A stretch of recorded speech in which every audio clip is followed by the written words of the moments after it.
Welcome to orchid Bangladesh. আজকে আপনাদেরকে দেখাবো অর্কিডে ফার্টিলাইজার ব্যবহার নিয়ে একটি পর্ব। অর্কিডে ফার্টিলাইজার ব্যবহার নিয়ে আমাদের আরও দুটি পর্ব আছে, আপনারা চাইলে ওগুলো দেখে নিতে পারেন। আমরা উপর লিঙ্কে এবং ডেসক্রিপশন বক্সে লিঙ্কগুলো দিয়ে দিব। তো আপনারা অনেকেই জানতে চান অর্কিডে ফার্টিলাইজার কীভাবে ব্যবহার করবেন। তো ওইখানে বিস্তারিত আলোচনা করা আছে, তারপর আমরা আরেকবার বলে দিচ্ছি। অর্কিড প্লাস যে ফার্টিলাইজারটি আছে বেটার গ্রো, এটি প্রতি লিটারে 2 গ্রাম করে ব্যবহার করতে হবে। 2 গ্রাম হচ্ছে আপনার ওই যে খাবার স্যালাইন বানানোর মতো 1 চিমটি দিয়ে দিলেই হবে, এবং পানিটার রং হালকা একটু গ্রিনিশ টাইপের হবে। আপনারা যদি ফার্টিলাইজারটা দেখে থাকেন,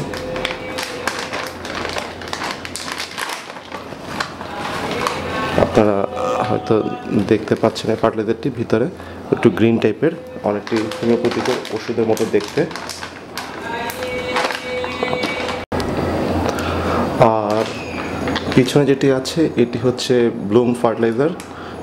এটি একটু ফাইন পাউডারের মতো, একটু ব্লু টাইপের কালার, এবং এটিও আপনার একই পরিমাণে 1 চিমটি পার লিটারে পানিতে মিক্সিং করতে হবে, মানে 2 গ্রামের মতো মিক্স করতে হবে। আর আপনারা যারা চ্যানেলটি এখনও সাবস্ক্রাইব করেনি তারা আপনারা চ্যানেলটি সাবস্ক্রাইব করে নেবেন এবং বেল আইকনটি টিপে দেবেন। এর ফলে যেটি হবে, নতুন ভিডিও আপলোড হওয়ার সঙ্গে সঙ্গে আপনার কাছে একটা নোটিফিকেশন চলে যাবে। আর কয়দিন ব্যবহার করবেন? এটি ব্যবহার করবেন মাসে 3 বার, মানে আপনি 1 মাসকে 4 সপ্তাহ ভাগ করবেন। প্রথম 3 সপ্তাহ দিবেন গ্রো, লাস্টের 1 সপ্তাহ দিবেন ব্লুম। এইভাবে আপনার চলতে থাকবে, কখনো ফার্টিলাইজার আপনার স্টপ করা যাবে না। শীতকালেও আপনার ফার্টিলাইজার দিতে হবে, চাইলে আপনি কম দিতে পারেন বা স্টপ রাখতে পারেন, কিন্তু কখনো স্টপ করা যাবে না। আর অসমোকোট ফার্টিলাইজারটাই আপনারা চাইলে মিডিয়াতে অল্প অল্প করে দিয়ে রাখতে পারেন, সামান্য একটু 3-4 দানা করে দিয়ে রাখতে পারেন। তো যেটি হবে, আপনি যদি কখনো বিজি থাকেন ফার্টিলাইজার না দিতে পারেন, তবে অসমোকোটটি ফার্টিলাইজার হিসেবে সামান্য কাজ করবে। কিন্তু অসমোকোট 2-1 ফুটা দিলেও আপনার বেটার গ্রো ব্যবহার করতে হবে, এছাড়া আপনার ভালো পারফরমেন্স পাবেন না। আর ফার্টিলাইজার আপনারা কেনার পর অবশ্যই এয়ারটাইট কন্টেনারে রেখে দিবেন, না হলে যেটি হবে ফার্টিলাইজারটা পানি ধরে আস্তে আস্তে গলে যেতে পারে, কারণ ফার্টিলাইজার সবসময় পানি ক্যাচ করে আপনার জলীয় বাষ্প থেকে অথবা আপনার বাতাস থেকে। এবং অসমোকোটের ক্ষেত্রে এটি, অসমোকোট সাধারণত অরিজিনাল অসমোকোটগুলো খুব সহজে নষ্ট হয় না, 2-1 বছর লাগে আপনার ওইটা পানি হয়ে যেতে। কিন্তু যাদের এখানে হিউমিডিটির পরিমাণ খুবই বেশি, যারা নদীর পাড়ে অথবা সমুদ্র তীরে থাকেন, তাদের এখানে খুব তাড়াতাড়ি নষ্ট হয়ে যেতে পারে। এই জন্য আপনার ফার্টিলাইজারটি অবশ্যই ভালো মতো এয়ারটাইট কন্টেনারে রাখবেন। আর ফার্টিলাইজার দেওয়ার জন্য কিছু সতর্কতা আছে, যেমন হচ্ছে আপনি পানিতে যেই পানিটাতে মিক্স করবেন ওই পানিটি অবশ্যই আপনার হার্ড ওয়াটার হওয়া যাবে না, মানে যে পানিতে মিনারেলের পরিমাণ বেশি থাকে ওই ধরনের পানিতে ব্যবহার যদি করেন ফার্টিলাইজারের কার্যকারিতা কমে যাবে। তো এই ক্ষেত্রে আপনারা যেটা করতে পারেন, কুয়ার পানি ব্যবহার করতে পারেন, অথবা পুকুরের পানি, পরিষ্কার পানি যদি থাকে, অথবা বৃষ্টির পানি ব্যবহার করতে পারেন, অথবা এয়ার কন্ডিশন থেকে যে পানিটা বের হয় এটা ব্যবহার করতে পারেন, অথবা কারো বাসায় যদি রিভার্স অসমোসিস মেশিন থাকে তো রিভার্স অসমোসিসের পানি ব্যবহার করতে পারেন। বেশি ব্লিচিং ইউজ করা পানি অথবা বেশি ক্লোরিন ইউজ করা পানি আপনারা অবশ্যই ব্যবহার করবেন না, তাহলে যেটা হবে ফার্টিলাইজারের পারফরমেন্সটা ভালো পাবেন না। আর হচ্ছে অবশ্যই সকালবেলা ব্যবহার করতে হবে, কখনো আপনারা দিনের শেষ ভাগে অথবা দুপুরের দিকে ব্যবহার করার, অথবা বেশি রৌদ্রের ভিতরে ব্যবহার না করার চেষ্টা করবেন।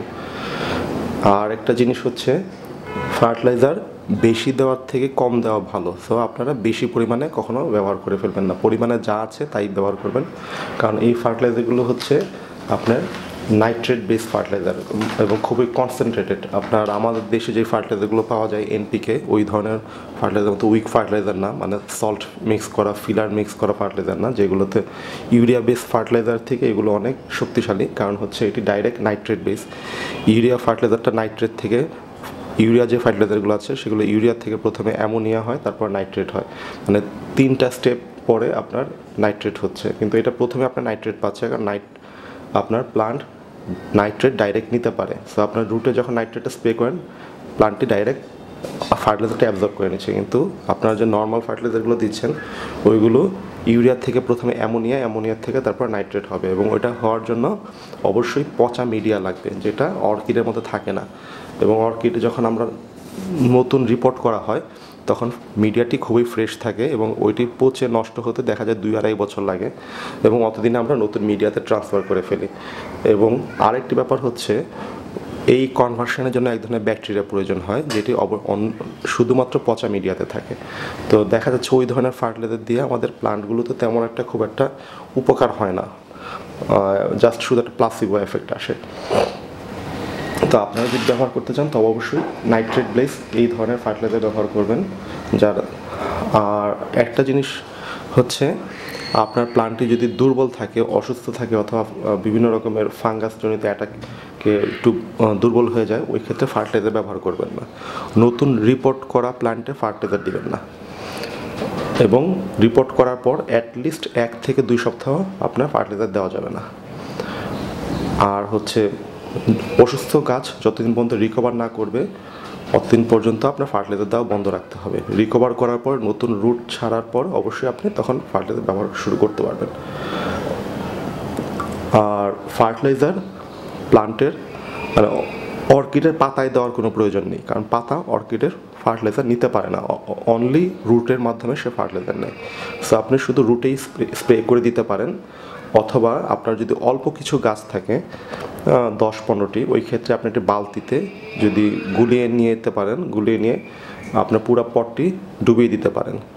তো ওই ক্ষেত্রে অবশ্যই খেয়াল রাখবেন আপনার প্লান্টগুলো যেন সুস্থ হয় এবং অসুস্থ না হয়। যদি একটি অসুস্থ হয় তবে আরেকটার থেকে সব প্লান্টে আপনার অসুস্থ মানে ভাইরাস অথবা আপনার বিভিন্ন রকম প্যাথোজেন অথবা আপনার যেই ফাঙ্গাসগুলো আছে বা অথবা মিলিবাগ থাকলে ছড়িয়ে যাওয়ার সম্ভাবনা থাকে।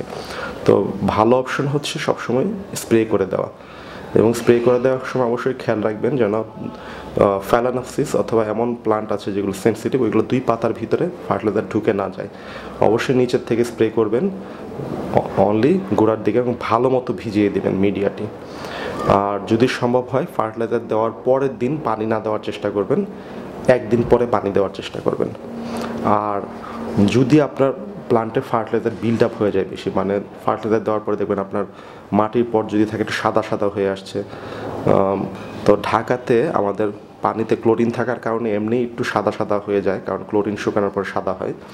কিন্তু যারা আপনার অসমোসিস পানি ব্যবহার করবেন অথবা কুয়ার পানি অথবা বৃষ্টির পানি ব্যবহার করবেন, তাদেরটাও যদি দেখা যায় ফার্টিলাইজার ব্যবহার করে সাদা হচ্ছে, তবে মাসে একবার খুব ভালো মতো পানি দিয়ে আপনার প্রতিটা প্লান্ট ওয়াশ করে ফেলতে হবে, গুঁড়া মানে শিকড়গুলো, যতক্ষণ পর্যন্ত না নিচেতে পানি বের হতে থাকে। প্রায় 4-5 মিনিট যদি আপনি 10 মিনিট পানি দিতে পারেন, তাহলে যেটা হবে এক্সেস যে ফার্টিলাইজারটা বা সল্টটা জমে যায় ওগুলো বের হয়ে আসবে এবং এর ফলে প্লান্টের গ্রোথটাই ভালো থাকবে। তো আজ এই পর্যন্তই। অর্কিড বিষয়ে যদি আপনাদের আরও কোনো প্রশ্ন থেকে থাকে তো আমাদেরকে আমাদের comment box, YouTube comment box অথবা আমাদের ফেসবুক পেজে লিখে জানাবেন। এবং এই ভিডিওটি ভালো লেগে থাকলে অবশ্যই লাইক, কমেন্ট এবং শেয়ার করবেন। ধন্যবাদ।